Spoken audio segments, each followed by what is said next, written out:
2월 22일 이가 세계 수요일 당신의 클래스를 높여드리는 아침 상암동 클래스. 안녕하세요, 이가영입니다. 안녕하세요, 김하은입니다. 최근에요, 카카오톡으로 피싱 범죄를 하는 사례가 있어서 조심해야 한다고 합니다. 어떻게 하는 거예요? 네, 뭐냐면 모르는 사람에게서 안녕하세요, 카톡 친구 정리하다가 친구로 등록돼 있길래 톡 드립니다. 실례지만 누구시죠? 저는 뭐 누구누구라고 합니다. 이렇게 물어보는 거예요. 이런 메시지가 오는 경우가 있다는데 여기에 답장을 하면 계속 대화를 하면서 말문을 터서 결국에는 개인정보를 빼가는 악성 앱을 설치하게끔 유도한다는 겁니다. 그러니까 평범한 이야기를 주고받으면서 친밀감을 쌓아서 앱까지 설치하게 하고 개인정보 빼가는 이런 수법이군요. 네.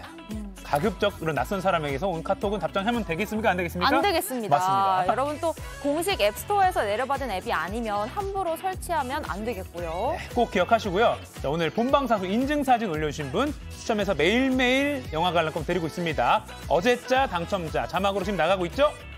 네, 저희가 드린 연락은 피싱 아닙니다. 네. 당첨됐다는 사실 저희 DM으로 알려드리는데요. 오늘도 상크를 1시간 생방송 보시다가 어느 장면에서든 TV 화면 사진 찍어서 여러분의 페이스북이나 인스타그램으로 올려주시면 됩니다. 해시태그 샵 JTBC 또 샵 창암동 클래스 달아주셔야 저희가 찾아볼 수 있으니까요. 인증샷 올리면서 해시태그 꼭 달아주시고요. 그럼 날씨부터 챙기고 본격적으로 상클 시작하겠습니다. 자, 김민지 기상캐스터, 이번 주 내내 좀 추웠어요. 오늘 아침에도 새벽에도 좀 춥던데 그래도 낮부터는 좀 풀린다고요? 네, 오늘 아침까지는 옷차림 신경 써주셔야겠습니다. 연일 찬바람에 체감온도가 많이 떨어져서요. 출근길 반짝 추위는 계속되겠습니다. 그래도 다행히 낮에는 평년 수준을 회복하면서 추위가 조금 누그러지겠습니다. 오늘 서울의 최저기온이 영하 4도까지 떨어지고 한낮에는 7도까지 올라서요. 낮과 밤의 기온차가 11도로 크겠습니다. 쾌청한 하늘 아래 대기는 많이 건조합니다. 서울을 비롯한 수도권과 강원 영동에 건조주의보가 내려져 있는데요. 이들 지역은 이번 주 별다른 비 소식이 없어서 당분간 대기는 건조할 전망입니다. 강한 바람에 오늘 낮까지는 미세먼지 없는 맑은 날씨가 예상됩니다. 하지만 이후 대기가 정체되면서 경기 남부와 세종, 충북은 밤에 일시적으로 미세먼지 농도가 높아지겠고요. 전남과 경남은 오늘 밤 5mm 미만의 비가 살짝 내리겠습니다. 현재 대전 영하 6도, 대구 영하 5도로 아직까진 대부분 지역이 영하권에 머물고 있습니다. 한낮에는 대전, 전주 9도, 창원, 부산 10도 안팎으로 평년과 비슷한 수준 되찾겠습니다. 주 후반에 갈수록 추위는 더 약해지겠고요. 금요일에는 아침에도 영상으로 오를 전망입니다. 날씨였습니다. 네, 생방송 상암동 클래스 네이버와 유튜브 JTBC 뉴스 계정에서도 실시간으로 보실 수 있습니다. 어디서 어떻게 상클 지금 시청하고 계신지 댓글도 많이 남겨주시고요. 자, 그럼 도로 상황 어떨지 알아보겠습니다. 한국도로공사 나와주세요. 네, 수요일 출근길 상황 전해드리겠습니다. 어제와 비교해보면 오늘 고속도로는 정체가 지방 방향으로 수도권에서 길게 살펴지고 있고요. 서울 시내도로는 어제와 비슷한 흐름 보이고 있습니다. 동부간선도로 성수 쪽으로는 도봉지하차도 출구부터 성동 분기점까지 부분적인 정체고요. 강 따라 이동하는 강변북로는 구리 쪽으로 행주대교에서 한강대교까지 정체입니다. 올림픽대로도 하남 방향으로 행주대교에서 가양대교 그리고 여의도 주변으로 밀리고 있는데요. 반포대교와 한남대교 사이로는 양방향으로 정체가 살펴지고 있습니다. 경부선 이용해 서울 쪽으로 가신다면 달래내 고개부터 반포까지 막히면서 여기 통과 시간 40분 이상 잡아주셔야겠고요. 여의도 주변길 중에서는 경인선 서울 쪽으로 부천에서 신월까지 밀리고 있습니다. 분당수서로 이용해 청담대교 쪽으로 가신다면 복정에서 탄천 1교까지 꽉 막혀 있습니다. 안전띠 착용도 잘해주시고요. 지금까지 고속도로 교통방송이었습니다. 오늘 준비한 소식입니다. 우크라이나 전쟁 1주년을 앞두고 미러 정상이 연설로 경고를 주고받았습니다. 공수처가 현지 경찰 고위 간부의 억대 뇌물 혐의를 포착해 수사에 나섰습니다. 동성 커플의 건강보험 피부양자 자격을 인정한 법원, 성적 지향에 따른 차별을 비판했습니다. 음식점 10곳 중 6곳에서 매장 내 식사보다 배달 가격이 10% 더 비싼 것으로 조사됐습니다. 머니클래스, 미분양 선착순 분양에 밤샘 텐트족까지 몰렸다? 정말인지 팩트체크해보고요. 폭로전으로 번지고 있는 SM엔터 경영권 분쟁 소식 등 연예계 소식 준비되어 있습니다.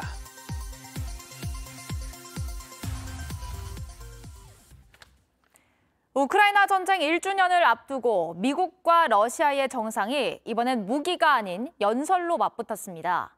바이든 대통령은 러시아가 승리하는 일은 없을 거라고 했고 푸틴 대통령은 또다시 핵무기를 가지고 위협했습니다. 워싱턴 김필규 특파원이 보도합니다. 먼저 포문을 연 건 블라디미르 푸틴 러시아 대통령이었습니다.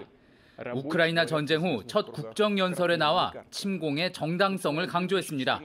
Главное, что люди, граждане России, дали им моральную оценку. Горжусь, думаю, все мы гордимся, что наш многонациональный народ. 그러면서 2011년 미국과 맺은 핵무기 감축 조약인 뉴스타트의 참여를 중단한다고 선언했습니다. 미국이 먼저 핵무기 시험을 한다면 러시아도 하겠다는 겁니다.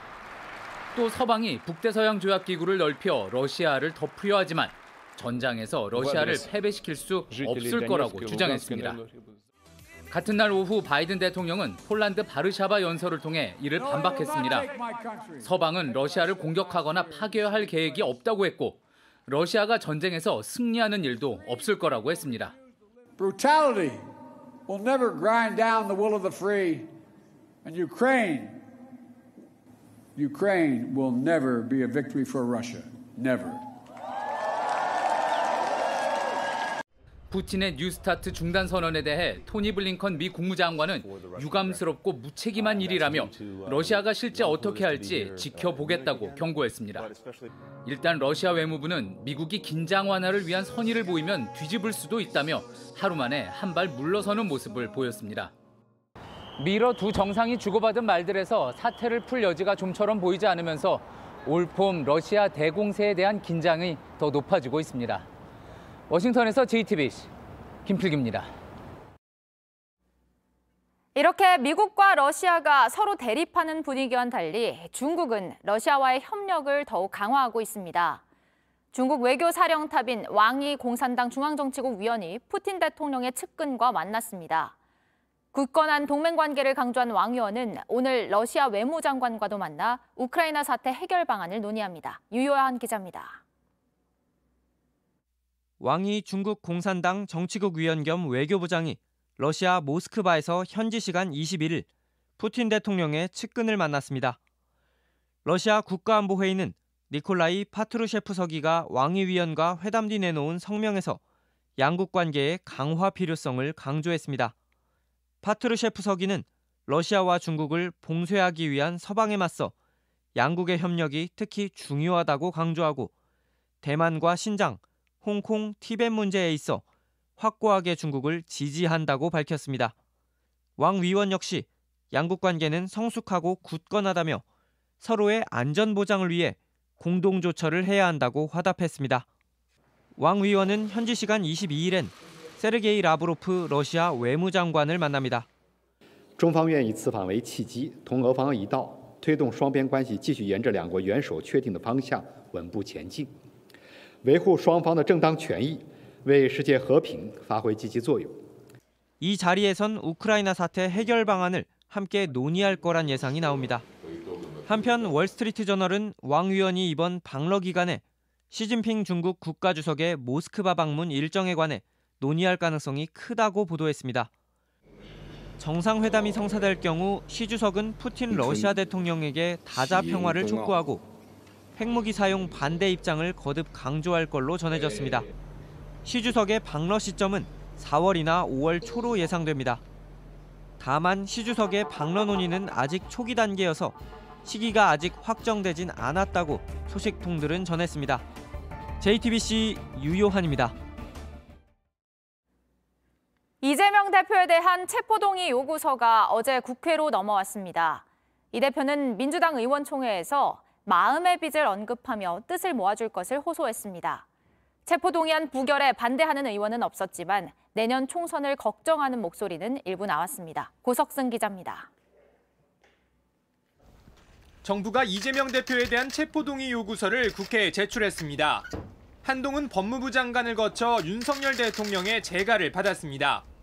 체포동의 요구서 도착 직후 이재명 대표는 자신은 무고하다고 거듭 주장했습니다. 얘기했던 무슨 428억 그분 돈 얘기가 전혀 없지 않습니까? 여러분께서 잘 판단해 보시기 바랍니다. 민주당은 비공개로 의원총회를 열어 체포동의안 표결에 대해 논의했습니다. 이재명 대표는 결백을 호소하며 검찰 수사와 관련한 소회도 밝혔습니다. 이렇게 없는 죄를 만들 줄은 몰랐다라고 당대표께서 말씀하셨고 대선 패배의 업보다. 그래서 당대표로서 의원님들에게 마음의 빚을 갖고 있다. 발언에 나선 의원들도 한 목소리로 체포동의안을 부결시켜야 한다고 주장했지만 일부 의원들은 내년 총선을 앞두고 당의 전략 부재가 우려된다는 의견을 덧붙인 것으로 전해졌습니다. 일각에선 체포동의안 표결 이후 비이재명계를 중심으로 쇄신 요구가 본격화될 수 있다는 해석도 나옵니다. JTBC 고석승입니다. 공수처가 출범 2년 만에 처음으로 고위공직자 비리를 직접 인지해 수사에 나섰습니다. 현직 경찰 간부가 수사를 무마시키는 대가로 억대 뇌물을 받았다는 단서를 잡고 서울지방경찰청 등에 대한 대대적인 압수수색에 나선 겁니다. 연지환 기자입니다. 고위공직자 범죄수사처는 어제 서울지방경찰청을 압수수색했습니다. 공수처는 수사관 40여 명을 보내 서울청 소속 김모 경무관의 사무실과 대우산업개발 본사 등을 압수수색했습니다. 김 경무관이 전임지 근무 시절 대우산업개발로부터 억대의 금품을 받은 혐의를 포착했기 때문입니다. 공수처는 대우산업개발이 오너 일가의 경찰 수사를 무마하기 위해 김 경무관에게 뇌물을 줬을 것으로 의심하고 있습니다. 앞서 지난해 초 한 시민단체는 대우산업개발이 오너 일가의 횡령을 숨기기 위한 조직적인 분식회계를 해왔다며 대표이사 등을 경찰에 고발했습니다. 서울청 금융범죄수사대가 대우산업개발을 압수수색하는 등 수사를 이어왔습니다.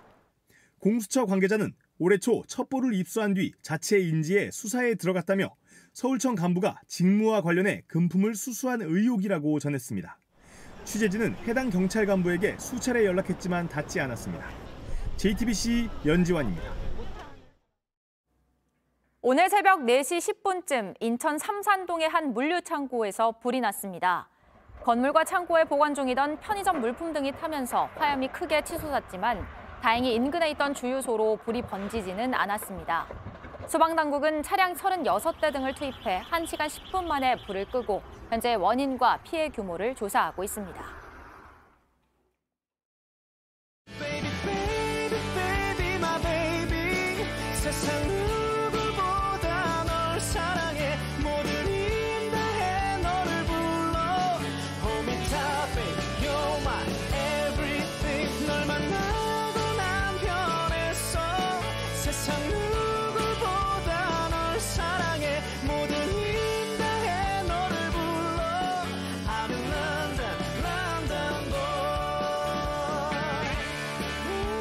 네, 유튜브에서 경인님이 출근 준비하면서 늘 잘 보고 있어요라고 댓글 달아주셨습니다.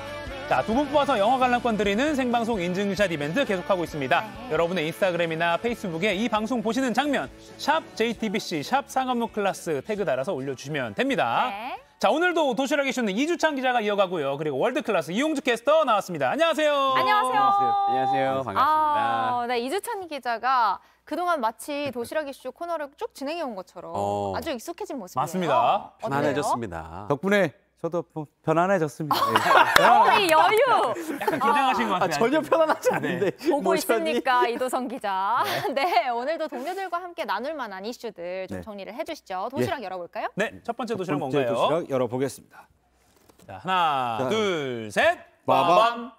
임신부인 척 손목치기입니다. 뭔가요? 손목치기.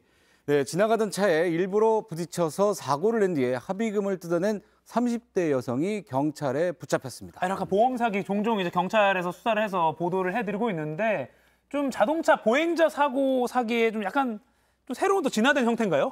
그렇습니다. 그런데 이번엔 다른 수법이 동원됐습니다. 네네네. CCTV 영상 함께 보시면서 이야기 나눠보겠습니다. 네.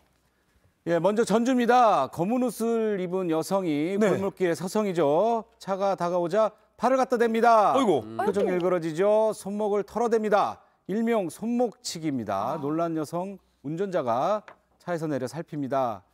자, 이 여성 이제 다른 곳에서도 나타납니다. 여기는 부산입니다. 지나가던 차에 몸을 슬쩍 갖다 댑니다. 역시 손목을 갖다 대죠. 아픈 척 연기를 합니다. 지금 저런 식으로 했다는 거고. 근데 저분이 풍채가 좋은 건지 아니면 임신을 한 건지 잘 모르겠어요. 네, 그렇죠. 이 역시 사기요. 네? 임신 부인 것처럼 속이면 운전자가 더욱 놀라서 어머. 합의금을 수월하게 주고 이제 받아낼 수 있기 때문에 임신 부인 척한 거죠. 아이고. 또 주로 여성 운전자를 노렸는데 이렇게 2018년 10월부터 4년 동안 전주와 광주, 부산을 돌며 103차례에 걸쳐 범행을 저질렀고요. 합의금만 2,700만 원을 뜯어낸 것으로 경찰은 보고 있습니다. 합의금은 유흥비와 생활비로 사용한 것으로 조사됐습니다. 4년 동안요? 꽤 오랜 시간 동안 범행을 저질렀는데 신고한 사람은 그럼 없었나요? 네. 경찰은 지난해 10월 전주에서 일어난 교통사고를 조사하다가 이 여성의 행적이 뭔가 이상하다 싶어서 수사를 확대하다 결국 범행이 밝혀지게 됐는데요. 앞으로 이런 사고가 일어나면 합의금을 주고 이렇게 끝내지 마시고 네. 꼭 보험회사에 접수하거나 경찰에 신고해달라 이렇게 당부했습니다. 이 꼬리가 길면 밟히게 돼 있는데 아무래도 직접 이런 일을 겪는다면 꼭 합리적인 의심을 해보시고 신고를 하는 게 바람직할 것 같습니다. 네. 네, 다음 도시락 열어주시죠. 네, 다음 도시락은 햄버거네요. 네. 자, 하나, 둘, 셋. 빠밤. 빠밤. 네, 배달하면 더 비싸요입니다. 배달하면 이거는 비싸요. 사실 좀 너무 당연한 얘기 아니에요? 그러게요. 배달하면 배달 수수료가 있으니까 당연히 더 비싸다. 이거는 뭐 너무 상식 아닙니까? 네, 맞습니다.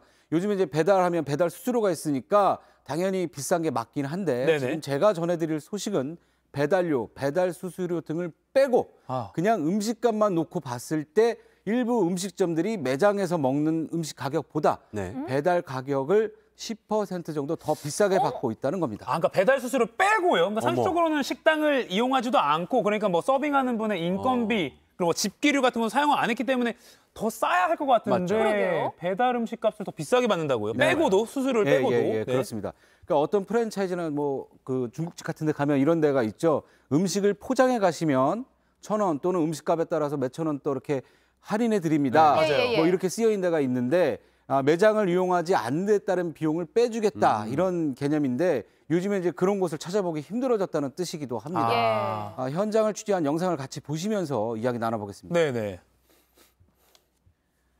예, 배달 앱을 통해 샌드위치와 커피를 주문해 봤는데요. 샌드위치와 커피, 해시브라운을 배달 앱으로 시키면 배달료를 빼고도 음식값만으로 12,200원을 내야 합니다. 매장에서 주문하면 9,100원, 오히려 3,000원가량 더 쌌습니다. 차이가 많이 나는데요? 예, 같은 햄버거지만 배달과 매장 가격이 800원 차이 나는가 하면 세트 메뉴는 4,000원 차이가 나기도 했습니다. 야, 아니 이거는 이거 너무하는데? 너무 차이가 많이 나는데. 한국소비자원에서 서울 시내의 식당 34곳의 가격을 조사했더니 절반가량의 메뉴는 배달 앱이 식당보다 비쌌습니다. 평균을 내면 배달 앱 가격이 식당 가격보다 700원 더 높았습니다. 세 곳 가운데 한 곳은 가격이 다르다는 걸 알리지도 않았고 대형 체인점의 경우는 본사 차원에서 비싸게 팔고 있다는 그런 뜻이기도 했습니다. 그러니까 소비자들이 배달료를 지금 따로 내고 있잖아요. 근데 음식점들이 왜 이렇게 돈을 더 받는 거예요? 예, 배달업체는 배달료를 소비자에게서도 받고 음식업체에서도 이제 따로 받고 있습니다. 그럼 이렇게 되면 어떻게 되냐면 음식점에서 배달앱과 기사에게 줘야 할 그 수수료 배달료를 소비자에게도 떠넘기고 있는 거죠. 그러다 보니까 소비자들은 이중으로 배달료를 지불하고 있는 상황인 것인데 이제 황당한 일이 벌어지고 있는 것이죠. 개선이 필요할 부분이라고 이제 보여지고 있습니다. 그러니까 음식점 사장님들도 아마 어려운 점이 있고 또 싸게 팔고 싶은 마음은 있겠죠, 당연히. 근데 뭐 좀 비용이 많이 들다 보니까 뭐 이럴 수밖에 없을 것 같기도 한데 또 몰랐던 저희 같은 억울한 소비자의 심정도 좀 이해를 해줘야 되니까. 아니 이거는 사기잖아. 아니 이게 나라야?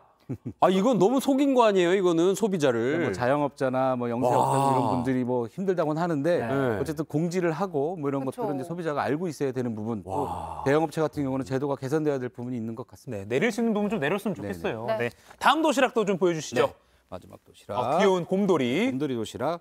하나, 둘, 셋. 빠밤. 누구나 어떤 면에선 소수자입니다. 예, 동성 커플은 결혼식을 올리더라도 법적인 부부가 받을 수 있는 혜택을 받지 못합니다. 그런데 한 동성 커플이 건강보험 자격을 인정해달라고 낸 소송에서 법원이 처음으로 이들의 손을 들어줬습니다. 그럼 법적인 부부들처럼 이 건강보험의 피부양자로 좀 등록을 할 수 있게 됐다는 거예요? 그렇죠. 법적인 혼인관계 부부가 아니면 피부양자로 등록할 수 없었습니다. 그렇죠. 이번 사례는 지난 2019년 5월 소성욱 씨와 김용민 씨가 동성 커플로 결혼식을 올렸고요. 네. 이듬해 소 씨는 건강보험 지역가입자인 김 씨의 피부양자로 등록했습니다. 배우자로서 건강보험 자격을 인정받으려고 한 것인데요. 하지만 소 씨가 언론 인터뷰에서 이러한 사실을 밝히자 건강보험공단은 실수였다며 등록을 취소했고 소 씨는 공단을 상대로 소송을 제기했습니다. 1심 재판부는 현행법상 동성 커플은 사실혼 관계로 인정할 수 없다며 공단의 손을 들어줬습니다. 1심은 그렇게 판단했고 그럼 2심이 이제 판단이 다르게 나온 건가 보네요. 네, 그렇습니다. 2심 재판부는 건강보험법상 배우자는 혼인 관계나 사실혼 관계를 전제로 하지 않는다 이렇게 봤습니다. 법적 관계보다는 실제로 생계에 의존하고 부양을 어떻게 하고 있는지 그런 가족 형태가 더 중요하다 이렇게 본 건데요. 네. 재판부는 공단이 성적 지향을 이유로 차별 대우를 했다고 판단하며 누구나 어떤 면에서 소수자일 수 있으며 성적 지향에 따른 차별은 더 이상 설 자리가 없다고 밝혔습니다. 네.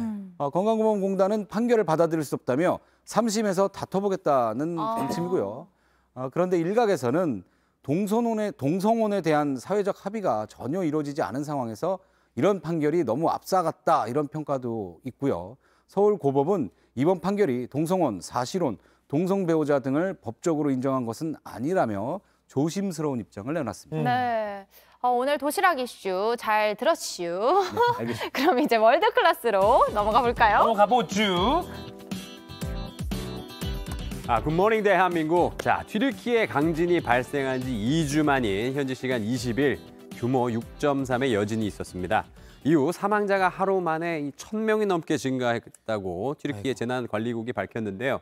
다만 하루 새 급증한 사망자가 모두 추가 지진으로 인한 건지는 확인되진 않았습니다. 하지만 영향은 있어 보입니다. 네. 지금으로선 계속되는 이 여진 굉장히 걱정스럽습니다. 이런 가운데 다행스러운 소식들도 들어왔습니다. 영상 보시죠.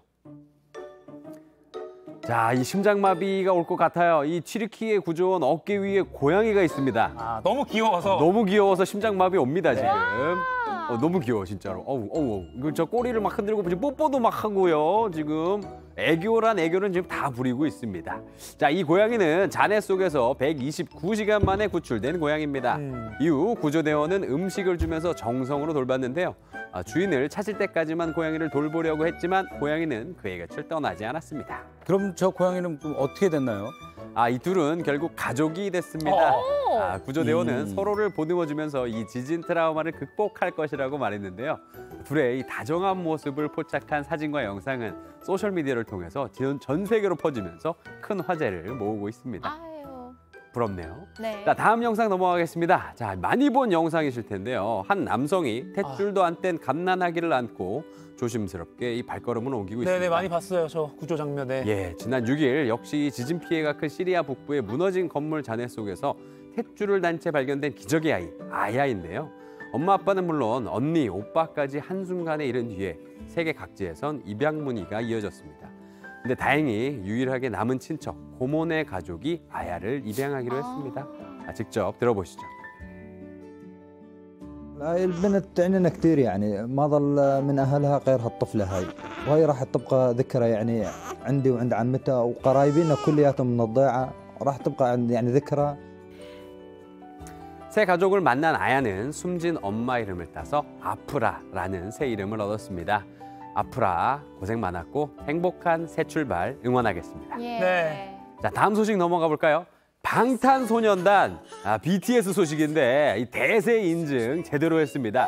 BTS가 레고 블록으로 이제 나옵니다. 덴마크 완구 기업 레고 그룹이 BTS 다이너마이트 세트를 다음 달 1일 출시한다고 발표했습니다. 와. 레고가 K-팝 아이돌을 테마로 정식 제작해 판매하는 건 이번이 처음인데요. 네. BTS는 비틀즈, 엘비스 프레슬리, 롤링스톤즈, 스파이스 걸스의 뒤를 이은 레고로 제작된 5번째 가수가 됐습니다. 와, 대단한데요? 한국 테마 제품으로는 2012년 출시된 숭례문에 이어서 2번째라고 그래요. 이야, 비틀즈. 네. 어깨를 나란히 한 아티스트들이 대단한데 어떻게 레고가 나오게 된 건가요? 이 팬덤에 큰 요구가 있었습니다. BTS 팬들이 레고 아이디어 플랫폼에 직접 제안을 하면서 탄생을 했다고 하는데 모두 749개 브릭으로 구성돼서 99.99달러로 이제 판매될 예정이라고 합니다. 우리 돈 약 13만 원 정도 됩니다. 외신도 BTS 레고에 주목했습니다. 월스트리트 보도 보시겠습니다. 네. BTS 뉴 레고 콜라보레이션 테스트 인플루언스 오브 밴드 팬스. 그러니까 BTS 레고 시장 영향력 시험대라는 내용입니다. BTS가 지난해 6월 단체 활동 중단 선언을 했잖아요. 네. 이후 출시된 이번 신제품을 BTS의 영향력을 중간 점검하는 계기로 본 겁니다. 3월 1일 새 레고를 기대하겠습니다만 뭐 이거를 시험해 볼 필요까지 있습니까? BTS 월드 클래스죠. 그렇죠. 뭘 다른 말이 필요 없죠. 그렇죠. 자, 계속해서 인터넷과 소셜 미디어에서 화제가 된 소식 보겠습니다. 자, 코로나19 사태 이후 미국에서는 아시아인들을 겨냥한 인종차별 범죄가 끊이지 않고 있는데요. 또 황당한 일이 벌어졌습니다. 아이고. 미국 샌프란시스코를 누비는 버스 아닙니다. 그런데 시작부터 이 분위기가 심상치가 않습니다. 자, 원인은 바로 이 남성. 2명의 아시안계 여성에게 마구 욕설을 퍼붓고 있습니다.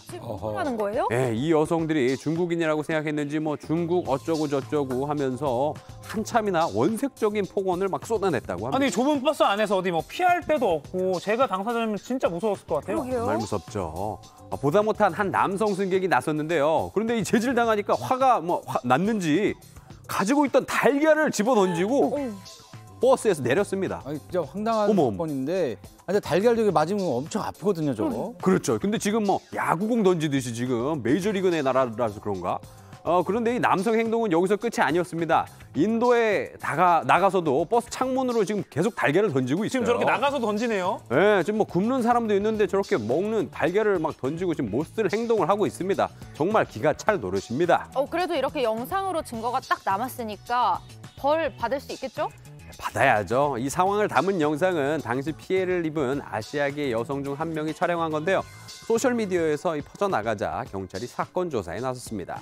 현지 경찰은 지난 몇 년간 아시안계 미국인을 상대로 한 인종차별적 공격을 막기 위해 최선을 다하고 있다고 입장을 밝히긴 했습니다만 글쎄요, 저도 이 학창시절을 미국에서 보냈지만 그때나 지금이나 이 근절되지 않는 걸 보면 현지 경찰뿐만 아니라 사회 전체가 좀 더 노력해야 하는 건 아닐까 생각해 봅니다. 맞습니다.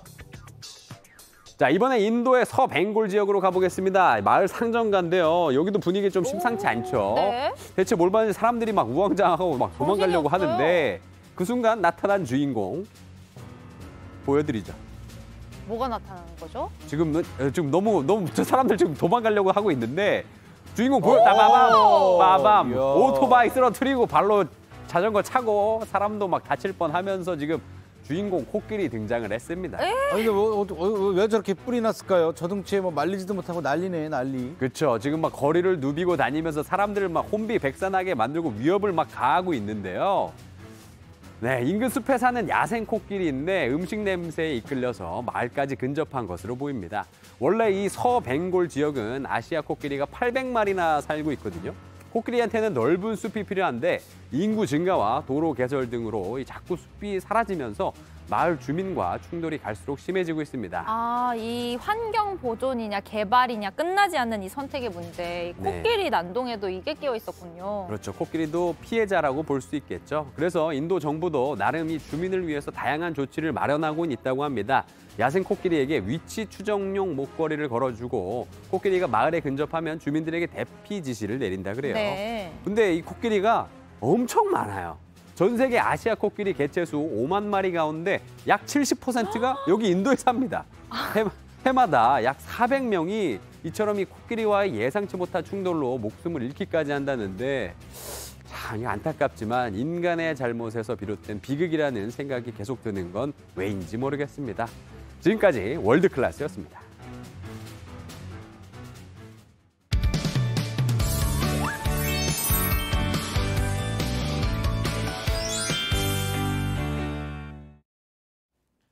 네, 지금 시각 8시 28분입니다. 저 같은 경알못, 경제를 잘 알지 못하는 사람을 위한 당장 내 돈이 되는 지식 머니클래스. 오늘의 키워드 먼저 보시죠. 사전 청약 흥행, 미분양 대반전, 시장 분위기 바뀌나? 윤석열 정부가 내놓은 첫 공공분양주택 뉴홈 사전 청약이 마감됐습니다. 최종 경쟁률 15.1대 1. 와, 요즘처럼 꽁꽁 얼어붙은 분양시장에서 대성공이라고 봐도 되겠죠. 전국적으로 미분양이 쌓여가면서 한숨 소리가 커지고 있지만 될 놈은 된다. 서울에선 미분양 물건이 이른바 줍줍으로 빠르게 소진되고 있다는 소식도 들려옵니다. 부동산 시장, 뭔가 분위기가 바뀌고 있는 걸까요? 분위기 전문가와 팩트체크 한번 해보겠습니다.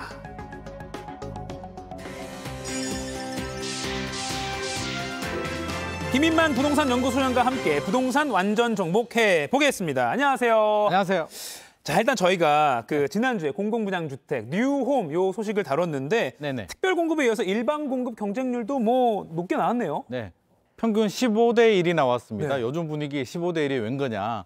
특별 공급이 이제 평균 11.1대 1이 나왔고요. 네. 고양 창릉 신도시 같은 경우는 17.7대 1이 나왔는데 한번 보시죠. 네. 1,798호 모집에 무려 27,153명. 15.1대 1. 이게 얼마 만에 보는 수치입니까? 그러니까요. 둔촌주공도 이렇게 안 나왔는데 구체적으로 보면 더 놀랍습니다. 네. 청약 경쟁률이 일반 공급을 보면은요. 28.3대 1이 나왔고요. 고양 창릉 신도시 기준에. 네. 자, 46.2대 1. 그렇죠? 그리고 전용 84 같은 경우는 82.4대 1이 나왔습니다. 요즘 분위기에 80점이 넘는 분위기는 저는 처음 본 것 같습니다. 그러니까요. 오랜만에 보는 높은 경쟁률이네요. 네네네. 이제 소장님이 특별 공급보다 일반 공급 경쟁률이 더 잘 나올 거다 이렇게 예상했는데 그대로 됐네요. 네네. 자, 그럼 뉴홈 이 정도면 뭐 부동산 분위기 좀 이렇게 바꿀 수 있을 정도의 어떤 물결이라고 보이십니까? 우리가 투자를 할 때 가슴은 뜨겁게 머리는 차갑게 해야 되거든요. 냉정하게 좀 생각을 해야 되는데 분위기에 휩쓸려서 이렇게 하면 안 되고요. 꼼꼼하게 따져봐야 됩니다. 왜 뉴홈이 성공했느냐 따져보면 지금 분위기 자체를 보면은요. 부동산 시장이 여전히 1차 바닥을 확인했지만 여전히 보합세를 유지하고 있고 금리 인상도 진행 중입니다. 왜 이러냐 보면 결국에는 뭐니 해도 가격이거든요. 가격 경쟁력이 상당히 높습니다. 가격 경쟁력을 한번 보죠. 자, 한번 고양 창릉 신도시 예를 들면 2억 9천에서 5억 5천. 전용 84가 5억 5천에 나왔거든요. 그렇다면 1년 전에 사전 청약도 했었는데 1년 전보다 1억 정도 저렴하고요. 주변 시세 대비는 40% 이상 저렴하기 때문에 이 정도라면 이런 어려운 분위기를 뚫고 충분히 해볼 만하다고 판단을 했기 때문에 경쟁력이 있으니까 된 거지. 이게 뭐 전체적인 분위기가 좋아져서 이건 아니기 때문에 분위기를 바꿀 만한 것은 아닌 것 같습니다. 그러니까 뉴홈은 이렇게 좋은 위치에 이렇게 저렴한 가격이었기 때문에 인기가 많았다. 뉴홈이 경쟁력이 있었던 거지 부동산 시장의 분위기 때문은 아닙니다. 냉정하게 이렇게 좀 이게 워워 하라고 지금 말씀해주고 계신데, 근데 요새 좀 언론 보도를 몇 개 보니까요. 뭐 인기가 많다 뭐 이런 보도들이 좀 있어서 저희가 좀 팩트 체크를 부탁드리려고 가져와봤습니다. 자, 첫 번째 기사를 먼저 좀 볼게요. 자, 첫 번째 기사 보여주시죠. 제가 예전에 팩트체크를 또 JTBC 뉴스룸에서 했기 때문에 잘 부탁드리겠습니다. 자, 보면요. 자, 10% 할인, 선착순 분양에 밤샘 텐트족 떴다. 줄서기 웃돈도 이거 요즘 분위기랑 다르거든요. 이 뉴스 보면요. 가슴이 두근두근합니다. 와, 나도 줄 서야 되는 거 아니야? 막 이런 생각이 드는데요. 제가 한 열흘 전에 여기 다녀왔습니다. 다녀왔는데 여기 맛있는 칼국수도 있어가지고 제가 먹고 체크를 했는데 현장 부동산 의견을 들어보면 그렇지는 않습니다. 전체적으로 차분한 분위기고요. 가격 경쟁력도 주변 시세 정도입니다. 10% 할인해도 높지도 않고 낮지도 않는 분위기인데 왜 줄을 섰느냐? 왜 텐트까지 쳤다고 나오니까요. 라고 하면 이제 경쟁률이 0.3대 1이 나왔거든요. 그러면 무순위 청약으로 넘어가야 되는데 무순위로 안 넘어가고 바로 선착순으로 넘어갔습니다. 먼저 줄 서면 로얄동, 로양층 물건을 먼저 잡을 수 있기 때문에 줄을 선 거고요. 마케팅도 빨리 오면 좋은 물건 잡을 수 있어라고 이제 공격적인 마케팅을 하고 있습니다. 그래서 애초에 로얄층을 선착순으로 하니까 몰린 거군요. 그렇죠. 그리고 이제 마케팅도 야 빨리 와 해서 이제 마케팅을 공격적으로 하고 있는 상황이어서 실일 거주자들하면 좀 더 꼼꼼하게 따져 보셔야 될 것 같고요. 텐트 친다고 나도 텐트 쳐야 되는 거 아니야? 이런 생각은 안 하셔도 좋을 것 같습니다. 알겠습니다. 자, 두 번째 팩트체크 가보겠습니다. 두 번째 기사도 한번 보여주시죠. 두 번째 기사를 보면요. 미분양 우려했는데 서울 대단지 속속 완판. 이것도 지금 분위기랑 달라요. 이 뉴스 보면요. 나도 지금 빨리 미분양 줍줍하러 가야 되는 거 아니야? 라는 생각이 드는데 이것도 따져봐야 됩니다. 팩트 체크를 해보면 좀 달라집니다. 미분양 결과를 한번 봐야 되는데요. 서울과 지방은 좀 달라요. 지금 뭐 둔촌주공도 그렇고요. 장위자인은 입지도 너무 좋고요. 역세권 단지에 사실은 미분양이 안 나야 되는 곳인데 부동산 시장이 갑자기 침체가 되다 보니까 미분양이 난 거고요. 이걸 보고 무조건 미분양은 줍줍해야 돼라는 생각을 하시면 안 됩니다. 미분양 경쟁률을 미분양률을 한번 봐야 되는데요. 미분양률 한번 보죠. 전국적으로 보면 12월 기준입니다. 작년 12월 기준에서 6만 8천이고요. 지금은 아마 7만이 넘었는 것 같은데 6만 8천인데 대구가 13,000이고요. 충남이 8,500, 경기도가 7,500인데 서울 보면 깜짝 놀랄 겁니다. 953. 거의 미분양이 없는 지역이에요. 953호 중에 몇 개 역세권 좋은 지역들이 이제 거래가 빨리 소진되는 걸 가지고 미분양이 소진되니까 줍줍을 해야 된다. 이거는 서울만에 국한된 문제다. 전국적으로 보면 그렇지 않다는 말씀 드리고 싶습니다. 계속해서 소장님께서 좀 일부 과열된 분위기의 기사를 좀 조심해라라고 좀 계속 일러주시는 것 같습니다. 네네. 자, 그럼 세 번째 기사도 가져왔는데 한번 세 번째 기사도 팩트체크를 한번 해보겠습니다. 기사 보여주시죠. 보금자리론 덕에 9억 이하 아파트 거래 활발. 이건 어떤가요? 이게 뭐 틀린 말은 아닙니다. 네. 통계를 보면요. 최근 거래량, 2월 달 거래량의 65.2%가 9억 이하 거래거든요.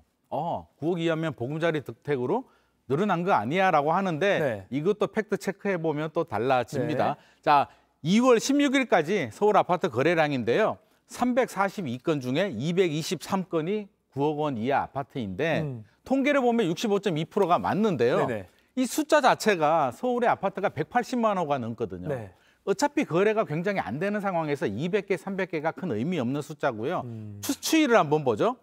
12월 달에 837, 1월 달에 1317건으로 거래가 늘어났다가 네. 2월 달에는 지금 예상이지만 700호 정도로 예상이 되거든요. 결국에는 거래량은 줄어들고 있다. 분위기가 살아나서 뭐 2,000호, 3,000호를 찍어가면 분위기가 살아날 수는 있는데 좀 냉정하게 보자면 2월 달 분위기는 그렇지가 않다. 몇 개 거래가 되는데 그중에 특례 보금자리가 혜택이 있기 때문에 특례 보금자리를 이용한 것으로 해석이 됩니다. 아까 뭐 65.2% 했지만 퍼센트에 속으면 안 되겠네요. 그렇죠. 전체 총량 자체가 크지 않은 여전히 좀 침체된 보수 분위기다. 자체가 적기 때문에 통계의 오류에 빠지시면 안 되고요. 네. 좀 더 꼼꼼하게 체크를 하셔야 될 것 같습니다. 알겠습니다. 이렇게 세 가지 기사를 한번 다뤄봤고요. 네네. 자, 그러면 이런 분위기 속에서도 미분양 선착순에 줄을 서는 사람들은 과연 좀 왜 줄을 서게 된 거라고 보세요? 아무래도 실수요자들도 있겠지만요. 네네. 투자 수요자들도 들어가는데 미분양이 장점이 있습니다. 네. 이게 분양권의 장점인데요. 계약금 10%만 들어가잖아요. 나머지는 대출이 되기 때문에 자기 자본이 적게 들어가고 나중에 팔면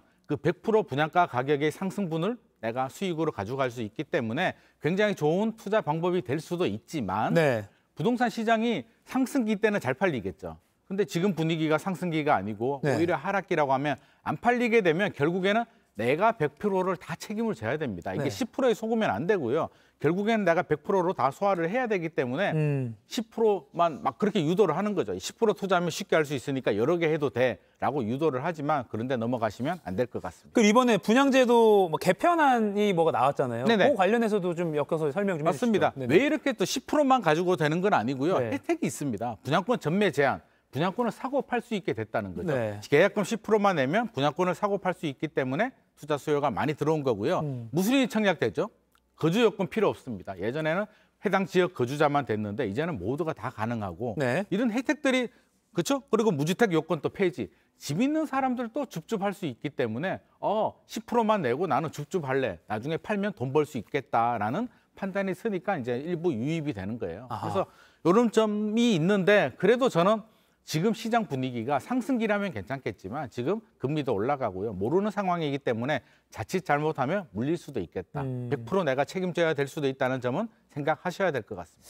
알겠습니다. 자, 그러면 실수요자들은 좀 어떻게 해야 될지. 그러니까 여전히 뭐 금리도 인상 중이라서 이자 부담도 클 거고요. 또 경제도 좀 여전히 침체된 상황인데 뭐 미분양 선착순 좀 도전하는 게 좋을까요? 어떨까요? 저는 분위기에 휩쓸리지 마라. 네. 라는 말씀을 드리고 싶고요. 앞서서 제가 냉정을 찾아라고 했잖아요. 네. 냉정하게 내가 필요하냐 먼저 생각을 해야 되고요. 두 번째는 그 입지, 학군, 경쟁력. 아파트 자체의 경쟁력은 좋은데 부동산 시장 분위기 때문에 미분양이 났느냐 체크해야 되고요. 네. 세 번째는 그 지역의 미분양이 얼마나 많으냐. 우리 미분양 추이를 확인할 수가 있거든요. 네. 확인한 다음에 서울 같은 경우는 이제 미분양에 앞서서 953호밖에 안 되지만 지방 같은 경우는 굉장히 많은 지역들도 많기 때문에 미분양 추이 반드시 확인을 하셔야 될 것 같습니다. 오늘 정리해보면 착시 효과 기사에 좀 주의해야 되고 또 분위기에 휩쓸리지 마라. 좀 차분하게 알아봐라 정도로 좀 잘 기억을 해놔야 될 것 같습니다. 자, 지금까지 김인만 부동산 연구소장과 이야기 나눠봤습니다. 고맙습니다.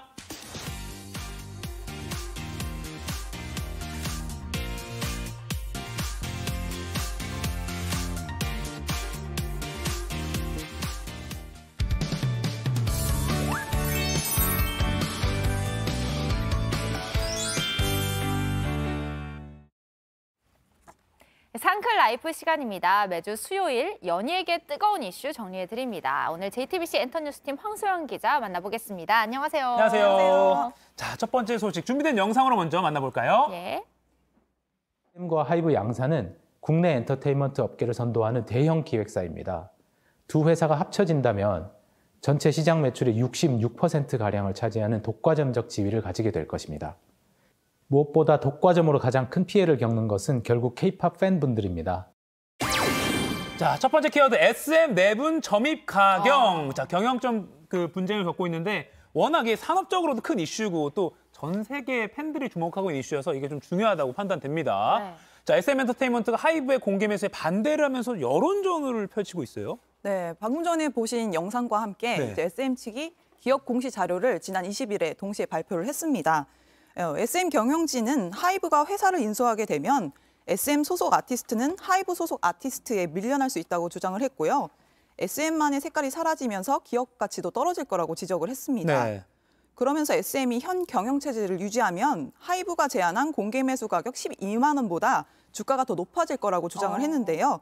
기업 가치가 더 올라가면 하이브의 공개 매수에 응하지 않는 게 주주들에게 이득이라고 주장을 한 겁니다. 네. 어제는 또 하이브가 기업 설명회를 열었잖아요. 네, 박지원 하이브 CEO는 K-팝의 전 세계 영향력을 유지하고 주류로 만들기 위해서는 SM 인수가 필요하다고 재차 강조를 했습니다. SM 인수가 적대적 인수합병이라고는 생각하지 않는다. 최대 주주와 합의하에 했고 또 SM 경영진과도 적대할 의도가 없다라고 밝혔습니다. 새롭게 발표된 SM 3.0 전략에 대해서도 적극적으로 돕겠다는 입장인데요. 하이브는 북미 시장에서 방탄소년단으로 큰 성과를 거뒀잖아요. 네. 그래서 그 경험을 바탕으로 SM 아티스트에게 도움을 줄 수 있고 또 반대로 중국을 비롯한 동남아 시장에서는 SM 측이 하이브 아티스트를 도와줄 수 있을 거라면서 양사의 시너지가 발생할 것이라고 말했습니다.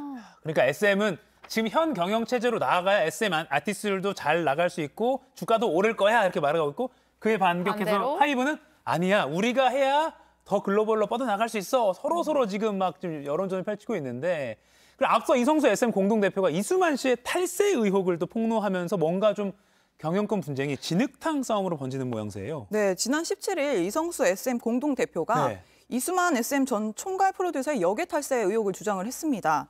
쉽게 말해서 이수만 씨가 홍콩에 CTP라는 개인 회사를 만들어서 SM이 해외 음반사에서 받을 돈의 6%를 떼갔다는 의혹입니다. 그러니까 일종의 좀 통행세를 받았다는 거죠. 이수만 씨는 앞서 국내에서도 개인 회사인 라이크 기획을 통해서 매년 200억 원이 넘는 돈을 가져가다가 국세청에 적발된 바가 있습니다.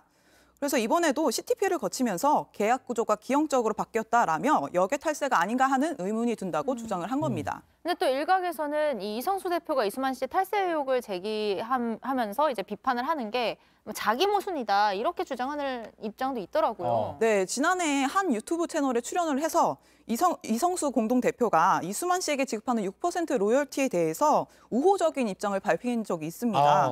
그리고 SM 프로듀싱의 근본이 이수만 씨라고 언급했다는 사실이 알려지면서 의구심을 더했습니다.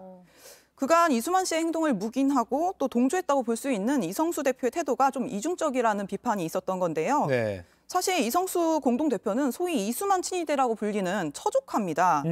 그래서 왜 갑자기 이렇게 등을 돌렸는지에 대해서 좀 의문이 많았었거든요. 그런데 이제 그중에서 라이크 기획 문제에 대해서 법적 책임 소재를 다루다 보니 이수만 씨하고 SM 형 경영진이 갈등한 것 아니냐라는 주장이 제기되고 있습니다. 자, 그러니까 이수만 씨가 해외를 통해서 뭐 탈세했어요라고 지금 이성수 대표가 폭로를 했고 그 폭로에 대해서 다시 이수만 씨가 또 재반격을 했죠. 네, 이수만 씨는 앞서 이제 이성수 대표의 폭로에 대해서 세상을 떠난 아내의 착한 조카로 4살 때부터 봤는데 마음이 참 아프다라는 취지의 언급을 했습니다. 근데 이 발언에 대해서 이성수 대표가 또 바로 또 답을 남겼는데요. 또 바로. 네, 착한 제가 이제 선생님의 행보를 잠시 멈추게 해야 할 것 같다라면서 저와 함께 모두에게 무릎을 꿇고 용서를 구하자라고 목소리를 높였습니다. 이성수 대표는 이와 함께 이제 이날 지난 17일 두 번째 동영상을 통해서 다음 달로 예정된 주주총회에서 대표 이사직을 내려놓고 백의종군하겠다고 또 선언을 했습니다. 네, 앞으로 뭐 이성수 대표랑 이수만 그 사이에 또 어떻게 전개가 될지 지켜보는 것도 하나의 포인트가 될 것 같고요. 또 사실은 그동안 SM 소속 가수들이 수상을 할 때마다 이 소감을 말할 때 꼭 선생님, 이수만 선생님 맞아요. 이렇게 선생님을 붙여서 수상 소감을 밝혔었거든요. 이수만 선생님께 감사드려요. 꼭 이렇게 영광을 네. 돌리고 그랬잖아요. 네. 네네네. 근데 최근 시상식에서 이게 사라져서 팬들은 그 부분에 좀 집중을 하는 것 같더라고요. 네, 맞아요. 가장 최근에 있었던 게 지난 18일에 열렸던 서클 차트 뮤직 어워즈 2022가 열렸었습니다. 네. 이날 이제 올해의 가수상 디지털 부분 7월과 올해의 가수상 피지컬 앨범 1분기로 이제 각각 이제 에스파와 NCT가 수상을 했는데요. 네. 이날 이제 팬들과 소속사 식구들에게 감사한다고 전했지만 기존과 다르게 이순만 전 총괄 프로듀서에 대한 언급은 없었습니다. 그래서 이게 좀 가장 눈길을 끄는 대목이었습니다. 이게 뭐 계산된 건지 아니면 뭐 그냥 뭐 우연히 그렇게 한 건지는 모르겠지만 팬들이나 또 언론은 주목할 수밖에 없죠. 자, 그리고 또 앞서 배우 김민종 씨와 작곡가 유영진 씨는 또 이수만 씨에 대한 공개적인 지지를 선언하기도 했는데, 그러니까 팬들은, 그리고 저희도 이게 궁금해요. 그러니까 지금 SM 아티스트들은 어떤 입장인가? 나온 게 있나요? 사실 아직 공식적인 입장은 없습니다. 근데 이제 샤이니 키씨 같은 경우에는 최근 이제 리패키지 앨범을 발표했는데요. 이 발매 기념 라이브 방송에서 누구보다 콘서트가 하고 싶은 사람이긴 한데 모르겠다. 회사가 뒤숭숭해서라고 언급을 했었고요. 소녀시대 태연 씨는 지난 16일 자신의 인스타그램을 통해서 영화 부당거래 속 한 장면을 공유했습니다. 검사 역할의 류승범 씨가 골프장에서 괴한의 습격을 받은 재력가를 보면서 정말 다들 열심히 산다, 열심히들 살아라고 비판을 하는 그런 모습인데요. 일각에서는 소속사의 경영권 분쟁을 우회적으로 비판한 것 아니냐라는 추측이 나왔습니다. 네, 아무래도 뭐 SM 아티스트들 응원하는 팬들 입장에서는 이런 소속사 경영권 분쟁 때문에 내 아티스트, 내가 좋아하는 이 가수 활동에 지장이 생기는 건 아닌가 노심초사할 수밖에 없을 것 같아요. 네, 이 사안은 계속 저희가 또 전해드리기로 하고요. 다음 주제 역시 준비된 영상으로 만나보겠습니다. 네. 전화하면 안 되는 걸 알면서도 잘 안 돼. 이젠 널 놓아줘야 한다는 걸 알면서도 잘 안 돼. 울지 말아야지 하면서도 잘 안 돼. 그게 잘 안 돼.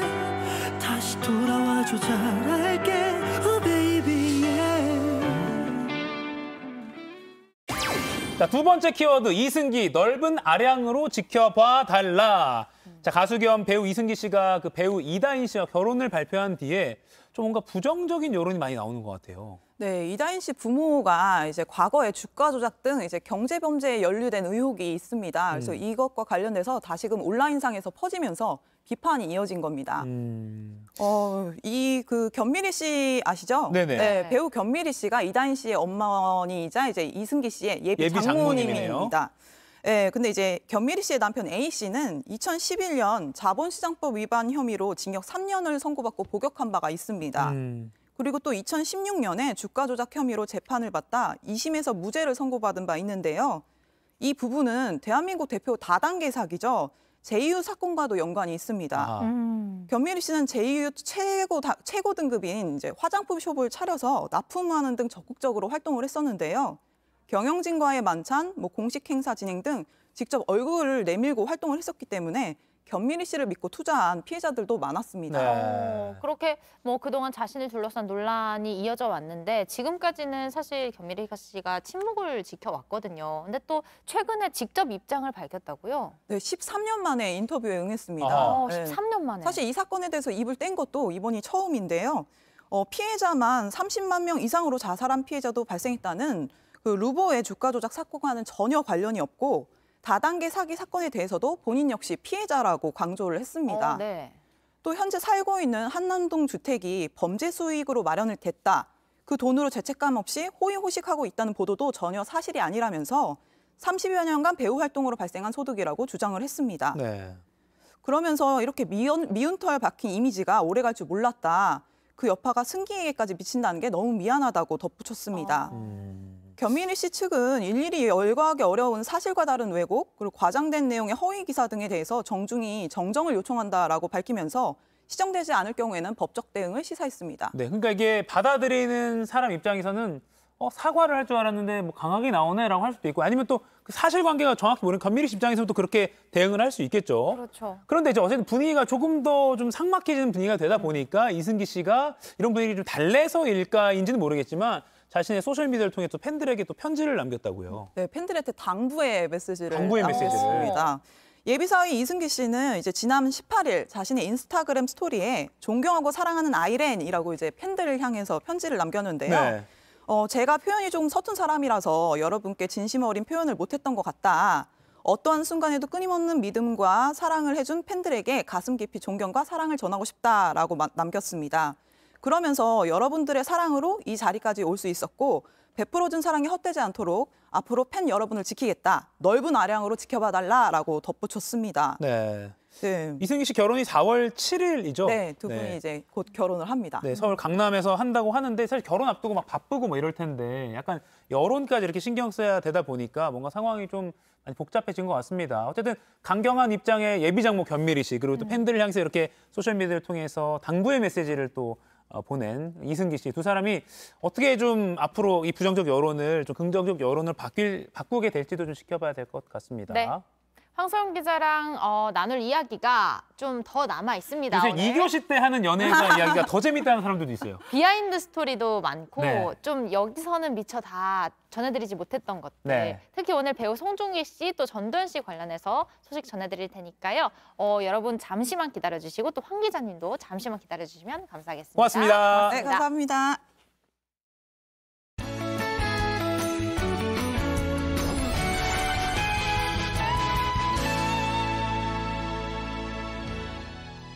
오늘은 큰 일교차 주의하셔야겠습니다. 출근길은 영하권 기온에 공기도 많이 차갑지만요. 낮부터는 기온이 크게 오르면서 평년 수준을 회복하겠습니다. 다만 기온이 오르는 만큼 낮과 밤의 기온차도 커집니다. 큰 일교차에 감기 걸리지 않도록 건강관리 잘 해주셔야겠습니다. 쾌청한 하늘 아래 대기는 많이 건조합니다. 서울을 비롯한 수도권과 강원 영동에 건조주의보가 내려졌는데요. 이들 지역은 이번 주 별다른 비 소식이 없어서 당분간 대기는 건조할 전망입니다. 강한 바람에 오늘 낮까지는 미세먼지 없는 맑은 날씨가 예상됩니다. 대기가 정체되면서 경기 남부와 세종, 충북은 밤에 일시적으로 미세먼지 농도가 높아지겠습니다. 공기가 건조한 중부지방과 달리 전남과 경남은 오늘 밤 5mm 미만의 비가 살짝 내리겠습니다. 현재 서울, 청주 영하 4도, 창원 영하 1도로 대부분 지역이 영하권에 머물고 있습니다. 한낮에는 서울 7도, 창원, 부산 10도 안팎을 웃돌면서 평년과 비슷하겠습니다. 주 후반으로 갈수록 추위는 더 약해지겠습니다. 금요일에는 아침과 낮, 종일 영상 기온 보이겠고요. 토요일에는 강원 영동에 큰 눈이 내리겠습니다. 날씨였습니다.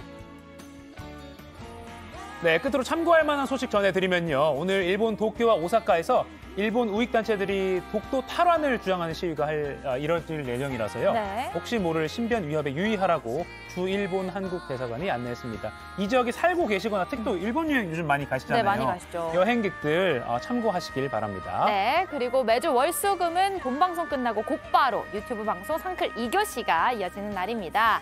잠시 뒤에 황소영 기자와 배우 송중기 씨, 전도연 씨, 그리고 JTBC의 새로운 예능 프로그램 피크타임 이야기 나눠보겠습니다. 그 피크타임 하면 그 제작 발표회를 또 하은 씨가 진행을 했잖아요. 네. 근데 왜 저 안 데리고 갔어요? 저 혼자 갔다 왔습니다. 네. 네, 제가 제작진, 출연진들과 이야기하면서 느낀 생생한 프로그램 분위기도 전해드릴 테니까요.